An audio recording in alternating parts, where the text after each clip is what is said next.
नमस्कार। सो प्रदीप जी 350 बीजेपी की सीटें। Let's ask mister Gopal Tiwari साहब, कांग्रेस के हैं गोपाल तिवारी साहब। गोपाल तिवारी साहब नमस्कार। Yes sir. How are you sir? Sir sir ये फाइन सर। एनसीपी के मुकेश गांधी साहब तो कह रहे हैं 350 सीट लेकर के आ रहे हैं मोदी। सर हेलो, कहां से हिसाब बनता है सर? आपको हिसाब बनता है 350 सीटों का? मुझे जरा डिफिकल्टी हो रही है अंडरस्टैंडिंग में, शायद आपको समझ आ रहा हो।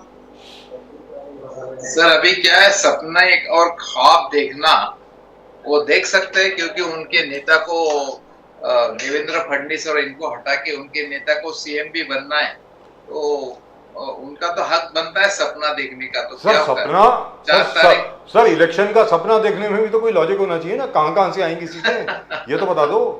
मतलब क्योंकि तो सर जहां जहां, पूरी बात सुन लें गोपाल तिवारी साहब, क्योंकि जहां जहां बीजेपी को पिछली बार 100% सीटें मिली थी, 100%, वो उनको 100% जीतनी पड़ेंगी। और उसके अलावा दक्षिण भारत के जो 5 स्टेट हैं वहां से उनको कोई 50 और सीटें लानी पड़ेंगी। तो वो आपको दिख रहा है क्या? मतलब कांग्रेस की स्थिति इतनी खराब है कि मतलब आपको जो 52 सीटें आई थी पिछली बार, इस बार 25 भी नहीं आएंगी। कहने का मतलब ये हुआ। अब आप बताएं सर, प्लीज, अब आप बोलें प्लीज। सर उनको जो ख्वाब देखना है देखने दीजिए, और बस उतना ही उनके हाथ में है आज के तारीख में। तो अभी क्या कहे, अगर वो जो कॉन्फिडेंस बता, तो ये कहां से आएगी? तो कई बार इसके ऊपर वीडियो हो गए यूट्यूब पे, पाकिस्तान से थोड़ी सीटें आएगी जी। जितने आज के तारीख में है वो पकड़ के भी नहीं आ सकती सर। वो तो चलो छोड़ो, उनका कोई है नहीं, 100-150 के ऊपर नहीं जाने वाले इंडिया आघाड़ी बीजेपी। और मतलब पूरा रूप बदला है देश का, देश की जनता जान चुकी है।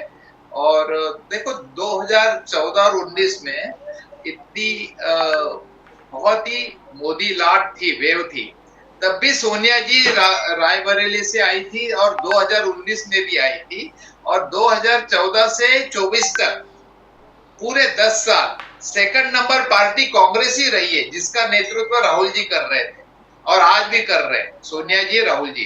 तो 50 के ऊपर एमपी है और कई स्टेट में कांग्रेस की सरकार है, फिर भी वो आंख मूंद करके बैठे और अपने आप कुछ भी बक रहे। तो क्या करें अभी हम, तो कुछ नहीं। तो आपको क्या लगता है सर, कितनी कितनी सीटें आएंगी अभी? ये आज का जो अभी तक महाराष्ट्र में जो ये आज का जो फेज हुआ है, it is the 5th phase, right? पांचवा फेज जो हुआ है सर इस बार, तो जो इनिशियल फिगर आए हैं that has come to about 48.86%। Actual figure कितना आएगा मुझे मालूम नहीं है, हो सकता है 50% के ऊपर चला जाए, पता नहीं। तो 100% 70-80% से जाएगी, मैं बोलता हूँ आपको। अब वो देखो, मैं कहता हूँ कि अभी हमारे सीनियर लीडर है पृथ्वीराज जी चौहान और कई रमेश चेन्नीतला जी और नाना पटोले, हम सब ने कॉन्फिडेंस बताया है और इंडिया आघाड़ी का अच्छा भारी बहुमत आएगा।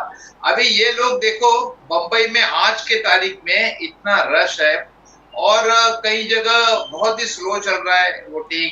सर ईवीएम मशीन खराब हो गई है सर, पवाई में ईवीएम मशीन खराब हो गई जी। वही तो बोल रहा हूं मैं, कई जगह मशीनें खराब हो रही है, कई जगह जो जिस दिन अगर 7C फॉर्म देके हर कोई पोलिंग बूथ में, जहां 1 रूम में 1000 प्लस माइनस वोटिंग होता है, वहां हर कोई पार्टी का रिप्रेजेंटेटिव होता है, पोलिंग बूथ एजेंट होता है, पोलिंग एजेंट होता है। वो जब फॉर्म लेता है तो उसके जरिए जो परसेंटेज हुआ है, और वही परसेंटेज होना चाहिए। अभी it is under consideration of supreme court. I am feel proud that कि भाई एटलीस्ट जुडिशरी का ध्यान है, और उसके बारे में उन्होंने बताया है कि भाई आपको जो परसेंटेज देने में इतनी देरी क्यों लग रही है। सीधी सी बात है, जब अगर उसी दिन को रात को लेट नाइट तक जो परसेंटेज होते हैं वो 8, 10, 15 दिन के बाद चेंज क्यों हो रहा है। और इसी के बारे में जो एक सिंबल का जो रजिस्टर का एक यूनिट है, उसके बारे में भी डीवाई चंद्रचूड़ जी ने और सुप्रीम कोर्ट ने बताया कि वो भी आपको 45 डेज तक रखना पड़ेगा। बट यही गोपाल जी, यही मोदी साहब बोल रहे हैं कि look at how independent, sturdy independence of judiciary है, और राहुल गांधी कांग्रेस कह रहे हैं कि लोकतंत्र खतरे में है। कैसे लोकतंत्र खतरे में होगा जब जुडिशियल एक्टिविज्म इतना तगड़ा चल रहा है? अब पिछले देखो वो बिल्किस बानो का केस से लेके चंडीगढ़ मेयोरल से लेके इलेक्टोरल बॉन्ड से लेके संजय सिंह से लेके केजरीवाल, अरविंद केजरीवाल तक, स्टडी इंडिपेंडेंस ऑफ जुडिशरी आप सामने देख रहे हैं। तो फिर Rahul Gandhi ji, how is he saying that लोकतंत्र खतरे में है, constitution in danger? Gopal ji देखो, Rahul ji said because of when BJP और Modi Shah had suspended 150 MPs for changing the Supreme Court decision to appoint the election commission. Election commission का जो अपॉइंट करने का जो सुप्रीम कोर्ट का जो पहले का डिसीजन था कि भाई एक रूलिंग जो पार्टी का लीडर है as a prime minister, second the opposition leader, और third one was supreme court. तो वो चंद्रचूड़ रहे या कोई भी रहे, जो भी सुप्रीम कोर्ट का चीफ जस्टिस होगा वो रहेगा। तो ये इनको बदलने की नौबत क्यों आई है? इसलिए राहुल जी और कांग्रेस पार्टी कह रही है कि ये डेमोक्रेसी खतरे में, क्योंकि ये तो खुला एग्जाम्पल है ना सर। अगर उन्होंने 150-200 एमपी सस्पेंड करके वो बिल लाते हैं, बिल पास कराते हैं, और इलेक्शन कमीशन की अपॉइंटमेंट लास्ट 2-3 दिन में करते, तो ये क्या साइन है सर?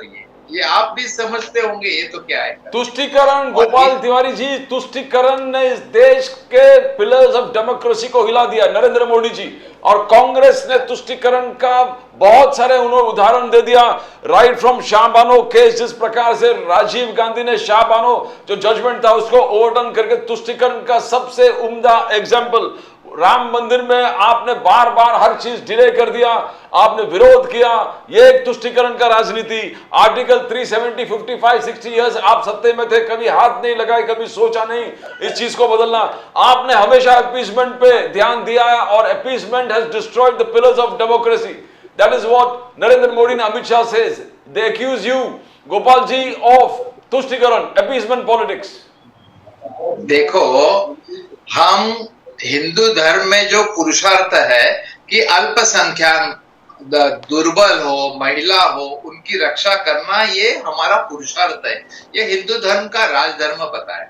और वो राजधर्म की याद उस समय अटल बिहारी वाजपेयी जी ने गुजरात के तत्कालीन सीएम नरेंद्र मोदी जी को दी थी।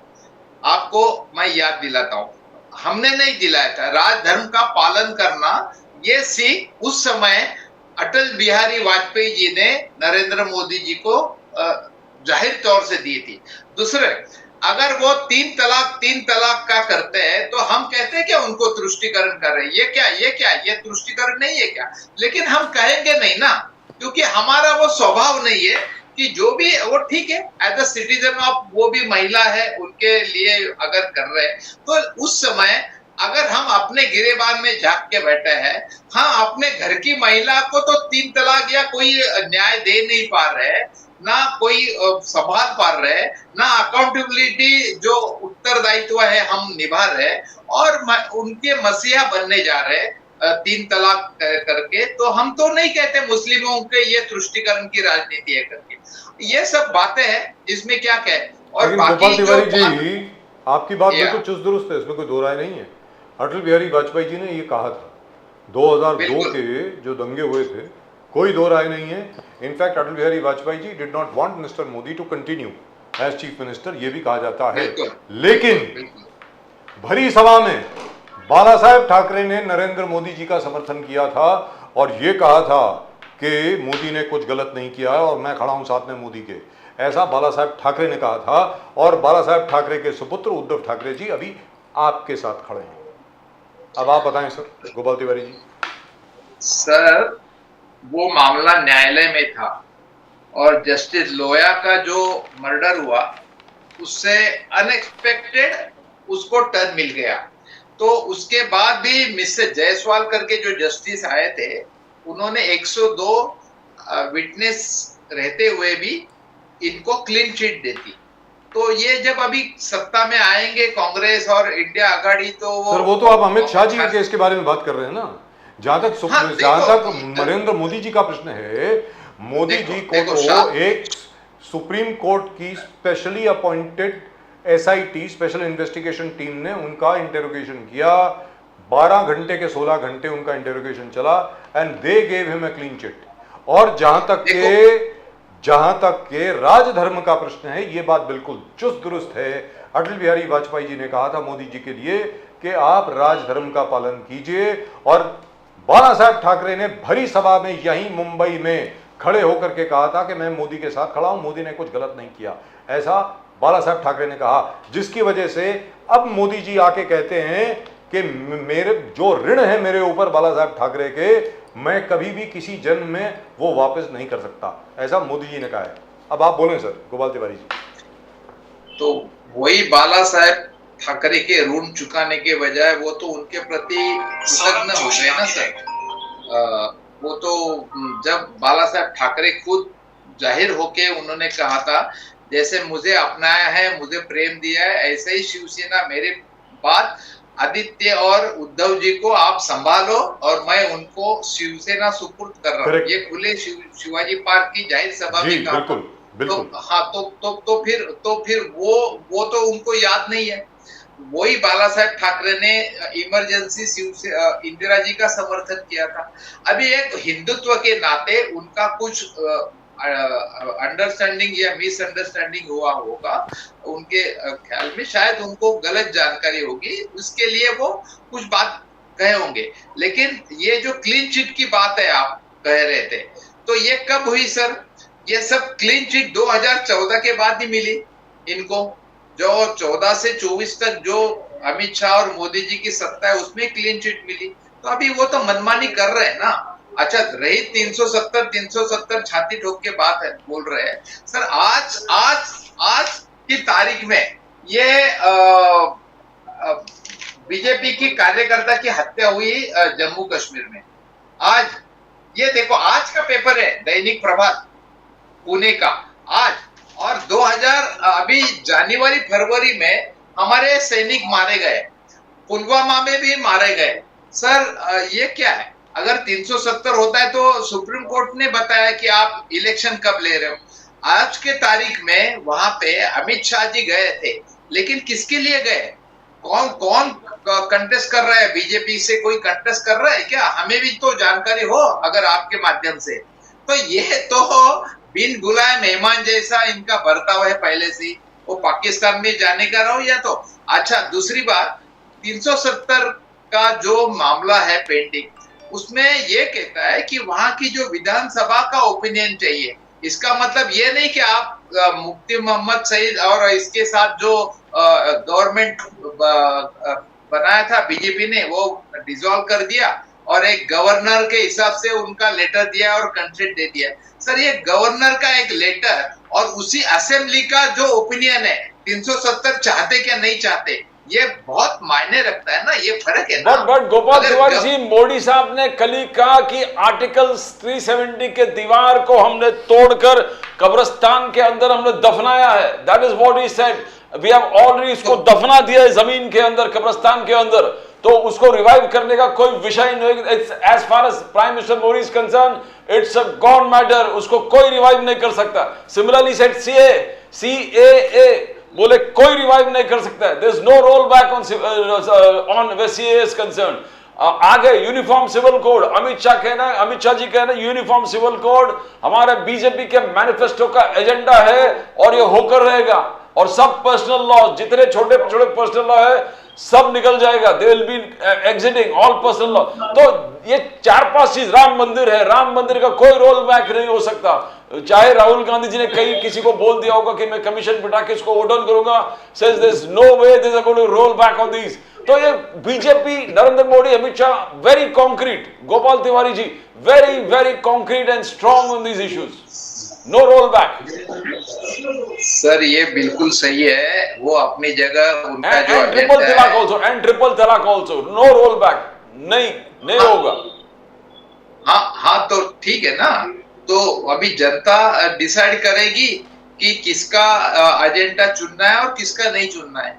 आप और हम कौन होते हैं? अगर इनका ये एजेंडा है तो पब्लिक विल डिसाइड ना, और क्या। तो सर, 4 आर जून यू को इन पता चलेगा। Favour of a roll? 4 जून को पता चलेगा।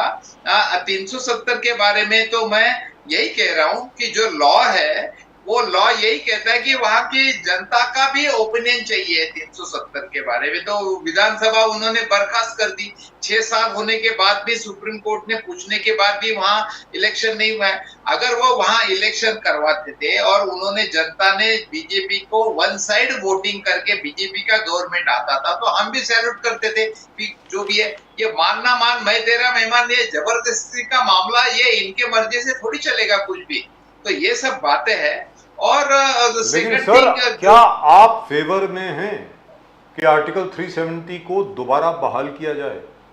देखो, we are committed to constitution and the desire of the Jammu Kashmir की जनता क्या चाहती है वही है। वो तो जम्मू, वहां पे प्रोविजन भी है डिसॉल्व करने का, प्रोविजन है। तो प्रोविजन क्या हिसाब से है कि अगर वहां की असेंबली एक मत से रिसोल्यूशन पास करती कि 370 हमें नहीं चाहिए, जब वहां राजा हरि सिंह की क्या उस समय थी, बिकॉज ऑफ ओनली नेहरू इनका तो ये तो शुक्रिया अदा करने से नहीं रहे। नेहरू जी ने कहा था कि आप हमारे साथ आओ तो हम आपको प्रोटेक्ट देते, और यूनो में गए थे तो क्या कारण गए थे। उसके बाद उन्होंने जो डिसीजन लेकिन वो तो बड़ी पुरानी बात हो गई ना। अभी तो पार्लियामेंट में रिपील हो गया ना आर्टिकल 370 तो। और कोर्ट ने और छोड़िए, आपकी खुद की पार्टी ने सपोर्ट किया इसको, आपने उसके खिलाफ वोट नहीं किया है, आपकी खुद की पार्टी ने उसका समर्थन किया है। It has been passed unanimously in parliament. अभी आप अपना वर्जन कैसे चेंज कर सकते हैं सर? और नहीं, मैं कपिल सिब्बल जी गए थे और वो भी वहां पर हार गए सुप्रीम कोर्ट। तो देखो, हम यही कह रहे हैं, हम कहां अपोज कर रहे हैं। हम बोल रहे हैं कि वहां की अगर जनता चाहती है और कॉन्स्टिट्यूशन अलाउड करता है तो करो, बस वही। कॉन्स्टिट्यूशन में तो है, कॉन्स्टिट्यूशन में तो है। It is a temporary article, it's a temporary article which means it has to be repealed at some point of time. Why doesn't the Congress come out? My point is, Congress सीधी आकर के क्यों नहीं बोलती है कि भाई कश्मीर हमारा अभिन्न अंग है और आर्टिकल 370 जाना चाहिए। एक देश में 2 संविधान, 2 निशान, 2 प्रधान नहीं हो सकते, एक ही होना चाहिए। तो हम तो यही कह रहे हैं कि कश्मीर हमारा अभिन्न अंग है, और कश्मीर जब आया था तो उस समय कंडीशनल दी थी, वो परमानेंट नहीं थी। तो ये तो जानकारी हमें भी है, नेहरू जी को भी थी, राजा हरिश्चंद्र भी की, इनको भी थी। अभी बात रही वो जो वहां का जो रिसोल्यूशन उन्होंने किया है वो गवर्नर का ओपिनियन है, और जो भी बहस होगी तो वो पार्लियामेंट में होगी। We are committed. वो तो हो चुकी है सर, पार्लियामेंट ने तो पास कर दिया है। हाँ, तो फिर सवाल ही नहीं आता है ना। तो फिर आप सवाल तो आपके ऊपर बार बार ये लांछन क्यों लगाया जाता है? मेरा कुछ और है, आप समझ नहीं रहे सर जो मैं क्या कह रहा हूं। नहीं, आपके खिलाफ सर, पूरी बात सुन रहे, भारतीय जनता पार्टी का प्रोपेगेंडा क्या है कि आपका जो मैनिफेस्टो है। सर पूरी बात सुने ना, आपका जो मैनिफेस्टो है, फॉर एग्जांपल कांग्रेस, मेरी समझ में तो बहुत बढ़िया मैनिफेस्टो है। इतना बढ़िया मैनिफेस्टो नहीं बना सर पिछले 15-20 साल में, और मुझे तो 42 साल हो गए हैं एज ए जर्नलिस्ट। वहां पर बीजेपी कहती है कि ये तो मुस्लिम लीग का है, फिर कहा जाता है कि आप मुस्लिम तुष्टीकरण करने वाले हैं, फिर कहा जाता है आप आर्टिकल 370 को दोबारा बहाल करेंगे। तो मेरा ये कहना है कि इसके जवाब में कांग्रेस क्या कर रही है, ये जरा बताएं ना सर प्लीज। तो कांग्रेस ने बार बार ये कहा है, जयराम रमेश ने कहा है, खरगे जी ने कहा है, महाराष्ट्र के नेता ने कहा है, हमारे एजेंडा में जो भी मैनिफेस्टो में ये कहीं भी नहीं है। इसके कारण और एक हमारा फायदा हुआ कि जब भी ये मुस्लिम एलिगेशन मोदी ने किए, उसी के बाद 48 लाख से लेके 82 लाख डाउनलोड हो गया हमारा मैनिफेस्टो ऑफिशियली। उसी 2 दिन में 1 करोड़ इतने लोगों ने 33 लाख। भारत 1 की करोड़ टाइम सर, 1 करोड़ 33 लाख बार आपका मैनिफेस्टो सर, डाउनलोड किया गया है। तो सर तो मैं यही बोल रहा हूँ ना, पहले 48 लाख, बाद में सुपर हिट हो 78 गया लाख समथिंग। आपका मैनिफेस्टो मोदी जी के वजह से। अरे 40 लाख 78 लाख वो प्लस करो ना, कितना होता है, मैं वही कह रहा ना। 48 लाख से 78 लाख तक डाउनलोड हो गए, तो अल्टीमेटली 1.25 करोड़ 1 लाख 1 करोड़ 30 लाख होता ही होता है ना, वही तो मैं कह रहा हूँ। और 3 दिन में हो गया, तो कम से कम लोगों को ये तो चला कि भाई ये जो भी प्राइम मिनिस्टर जो भी बातें कर रहे हैं ये सही है कि नहीं सही है, तो खुद पब्लिक देखती है ना भाई। तो पब्लिक देखती है, पब्लिक उसका विचार करती है। हमने हमारा काम किया है, अब पब्लिक डोमेन में हमारा मैनिफेस्टो है, हर जगह जगह में, मराठी में है, हिंदी में, इंग्लिश में, अगर आपको चाहे तो मैं भेजवा देता हूँ मराठी में, हिंदी में, हर जगह है, पब्लिक डोमेन में। तो सर मोदी जी को 350 सीट आ रही है। Public decide, let public decide. So is Mr. Modi coming back with 350 seats, sir? Is Mr. Modi coming back with 350 seats for the BJP alone? नहीं, ये बेवकूफी की बात है सर, ये तो कुछ है नहीं। अगर वो कहते हैं कि कांग्रेस 40 भी क्रॉस नहीं करेगी इस बार। सर उनको कहने से मतलब नहीं ना, हम पब्लिक का ओपिनियन हम वैल्यू रखते हैं। देखो डॉक्टर बाबा साहब आम्बेडकर की जो कॉन्स्टिट्यूशन है उसमें जो लिखा है, मैं आपको पढ़ के बताता हूँ कि क्या लिखा है उन्होंने लिखा है, I didn't give a weapon to my people of citizen of India. I gave a right for vote instead of it. Now it is in their hand to live like legend by fighting or to become slave by selling it. ये doctor बाबा साहब अम्बेडकर का coat है। अभी ये क्या कहे, वो हमारा constitution कहता है कि प्राइम मिनिस्टर अगर पहले 5 साल या 10 साल प्राइम मिनिस्टर भी रहे तो उसको अलाउड नहीं है वापस अगले 5 साल रूल करना। 5 साल रूल करना, पीपल विल डिसाइड, जो भी हमारी देश की जनता है। बट डेवलपमेंट, मोदी जी आए थे मुंबई में, he said you can't believe the Congress where development is concerned.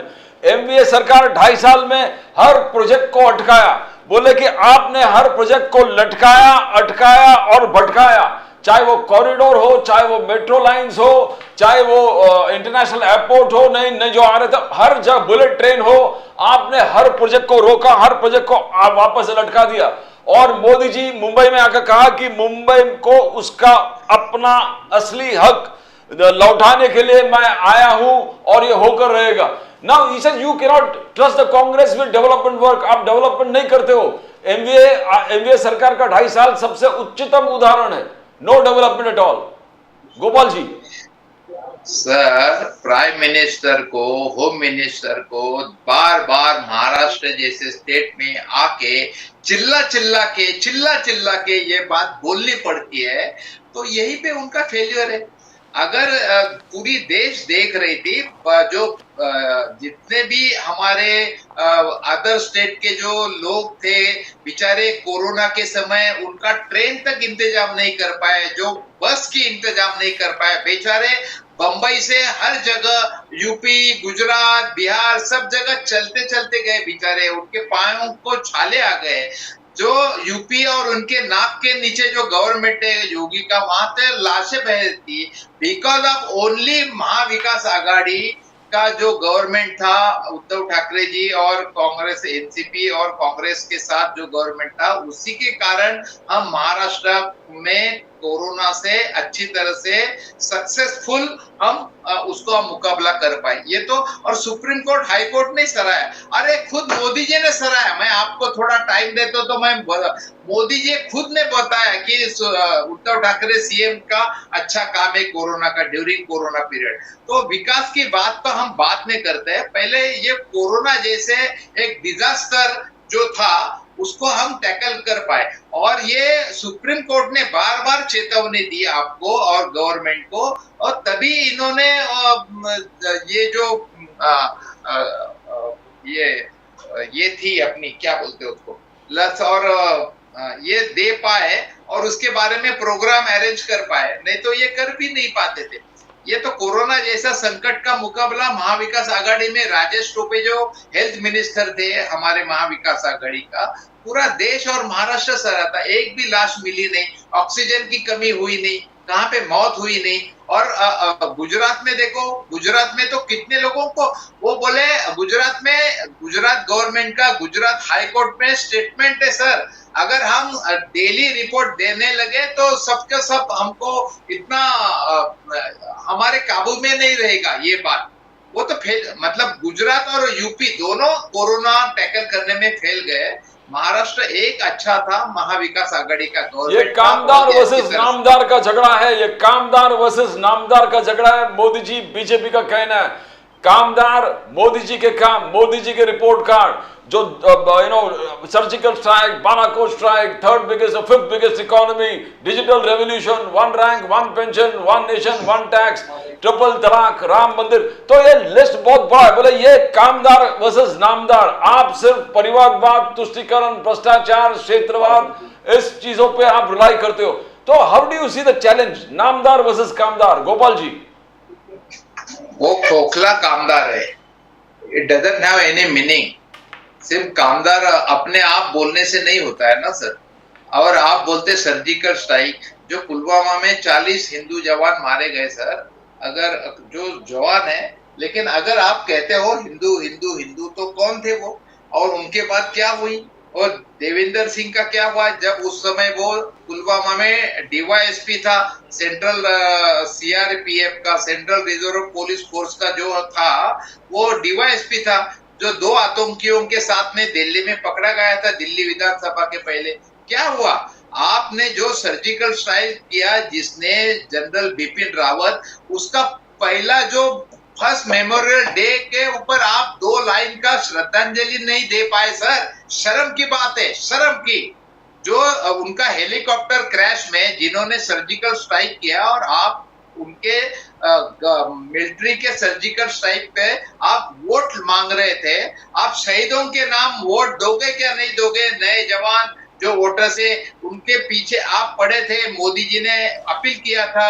और वो सर्जिकल स्ट्राइक बालाकोट में हुआ, वहां क्या हुआ? पाकिस्तान हंसने लगा, पाकिस्तान बोला हमारा एक जवान भी नहीं मरा। तो आपने वो बम्बार्डिंग की थी, उसके बारे में जो जानकारी थी, वो general Bipin Rawat helicopter crash में कैसे मारे गए सर? क्या है उसकी अकाउंटेबिलिटी? कोई नहीं। जिनके वजह से सर्जिकल स्ट्राइक और बिपिन रावत की वजह से ये सत्ता में आए, वो बिपिन रावत को मैंने स्टेटमेंट निकाला है फर्स्ट मेमोरियल डे पे कि ये शर्म की बात है कि वो बिपिन रावत को इन्होंने आर्मी ऑफ चीफ बनाया था। हिस्ट्री में 70 साल में पहली बार उनका पोस्ट क्रिएट करके उनको बनाया था। उनको भूल गए सर। उनको तो सर चलते चलते ये भी बता दें, आपके मुताबिक कांग्रेस की कितनी सीटें आने वाली हैं? सर हम तो 200-250 के पार जा रहे हैं सर, 250-300 एज कांग्रेस और एज इंडिया अलायंस। अरे देखो भैया, मैं क्या बोल रहा हूँ, अभी हम तो इंडिया अलायंस, पहला हमारा फर्ज है इंडिया अलायंस और कांग्रेस दोनों साथ एक ही है। हम जहां तक भी जाते हैं, हमने बहुत इसमें कई जगह हमने बड़प्पन दिखाया है कि भाई इंडिया आघाड़ी, क्योंकि देखो जिन्होंने मकान तो इंडिया अलायंस के 250 आएंगे एमपी? नहीं, उससे ज्यादा आएंगे। तो कांग्रेस के 250 आएंगे? हाँ, मतलब 200 तो ऊपर जाएंगे हम। 200 के ऊपर? क्या बात है सर, अगर 200 के ऊपर आप चले जाते हैं तो आपकी सरकार बन गई। मैं उम्मीद करता हूं फिर राहुल गांधी देखो यूपी में भी देखो आपने वीडियो देखे होंगे, जितना भी रिस्पांस मिल रहा है हमको कांग्रेस को। सर वो तो पहले भी मिल रहा था सर, वो तो पहले भी मिल रहा था। अब ये है, इसमें सबसे बड़ी बात ये बनती है कि ये भीड़ जो है ये आके वोट दे आपको, भीड़ तो आ जाती है। देखो जी डेमोक्रेटिक लोकतंत्र को संभालना, उसको जीवित रखना सिर्फ कांग्रेस का तो हम फर्ज है, लेकिन उसके साथ साथ भी डेमोक्रेटिक्स के जो 4 पिलर है ना, आप इनको क्यों नहीं जिम्मेदार ठहराते हो सर? क्या अकेले कांग्रेस है क्या? सर आप कांग्रेस के प्रवक्ता हैं, इसलिए आपसे कांग्रेस के ही सवाल पूछेंगे ना सर। अरे सुनो तो, हम उसके लिए हमने जो एक एक संविधान कॉन्स्टिट्यूशन बनाया है, तो डेमोक्रेसी के जो आईएएस आईपीएस लोग हैं, जो पब्लिक के टैक्स के ऊपर उनको सैलरी मिलती है, लाइफ लॉन्ग श्योरिटी मिलती है लाइफ की, आपको इज्जत मिलती है, लाल दिए की गाड़ी मिलती है, कलेक्टर कमिश्नर चीफ सेक्रेटरी बनते हैं, उनको भी तो है। और वो वही आईएएस आईपीएस आगे जाके इलेक्शन कमीशन, सीबीआई का चीफ, ईडी का चीफ बनता है, वो कोई बाहर से नहीं आता है ना। तो ये that is administration. Second thing है So judiciary. you can do all that when you come to power. Nobody else will do it for you. जब आप सत्ता में आएंगे तो आप ये सब करिए। हम उम्मीद करते हैं कि जब आप सत्ता में आएंगे, आपके प्रधानमंत्री होंगे, आपके मंत्री होंगे, जो भी आपने वादे किए हैं आप उन पर अमल करेंगे। The first cabinet. ऐसा हम उम्मीद करते हैं। गोपाल तिवारी जी, बहुत बहुत धन्यवाद आपका हमारे साथ जुड़ने के लिए। We really have run out of time, sir. We have run out of time, sir. Sir, we have the next guest meeting. We are very sorry, sir. We have the next guest meeting. We'll come back to you at some point of time. Thank you very much, sir. Okay. Thank you very much. Namaskar, sir. Namaskar.